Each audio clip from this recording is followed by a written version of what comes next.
Hi, I'm Dan Larson, and this is Bandai's SH Figuarts Chewbacca Informative.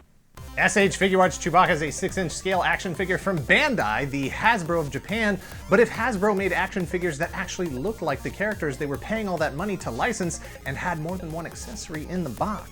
Alright, shots fired aside, that's not being entirely fair to Hasbro. There are times when Hasbro has produced really fantastic 6-inch Star Wars figures with very good detail and a decent assortment of accessories. Chewbacca, however, was not one of them. In their defense, each of the 2 Chewbacca releases came with a different head, so after spending $40 to buy both, you're almost in the range of a single Figuarts figure, so plan your purchases accordingly.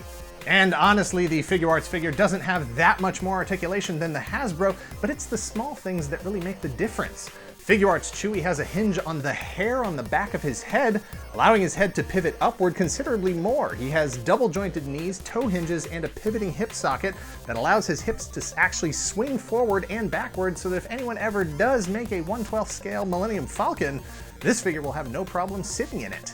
Chewbacca comes with open and closed hands, his signature bowcaster, and 2 interchangeable faces, which is easily the greatest action figure innovation since interchangeable hands. Anytime you can quickly, easily switch out parts of a figure to change the tone of its look instead of buying another figure, it's worth the additional cost, especially in the age of action figure photography and diorama-style displays of your collection.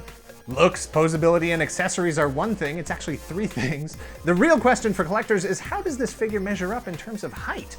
There's conflicting data online as to how tall Han and Chewie are actually supposed to be. You say data or data?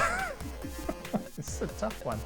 Wikipedia, and I mean, if anyone should know, has him listed at 2.28 meters or 7.5 feet. Han is 1.8 meters or 5 foot 11 inches.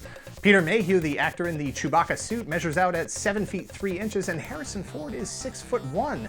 A difference in inches for either character at 1/1 scale is unlikely to be perceptible when reduced to 1/12 scale. Black Series and Figuarts Han Solo are both right at 6 inches, so that's close enough. For Chewbacca, though, the Hasbro figure is 8 inches tall, and the Figuarts figure is only 7, an entire inch in difference. A 1-inch difference when you're already reduced to 1/12 scale is perceptible. Long, boring story short, but still boring. Based on reference photos, Han should come up to Chewie's shoulders, which, if we assume Han's proportions on both offerings are correct, means the Figuarts is properly proportioned and the Black Series is just too tall. Yeah, I probably could have just said that from the beginning and filled the last 2 minutes with jokes about what the Millennium Falcon smells like and how Han doesn't even notice anymore. I can't smell it. Figuarts Chewbacca is a well-proportioned, well-articulated, incredibly fun figure that I did not expect to like as much as I do. The open and closed mouth faces are really the only 2 expressions that the character has in the movies anyway, so they cover just about any situation that might come up in your posing. Cost is always going to be a factor though, and if you weren't able to get it during the pre-order, 2 faces and a little more action in the hips might not be enough to justify secondary market prices. If you're totally cool with a Chewbacca figure that's an inch too tall, or there's no way you're going to pay more than $50 for a single 6-inch action figure, then this is an easy pass. But if Star Wars is your first and only love and you have to have the best Chewbacca figure at the 1/12 scale, then this is a must-have, so buy it if you see it, and if you see 2, leave 1 for the next collector. Thanks for watching. Please hit like, subscribe, share this video, and let us know in the comments below if you prefer the metric system or the US customary units of measurement. I spent way too much time on conversion of units for this episode and didn't get a single laugh for my efforts.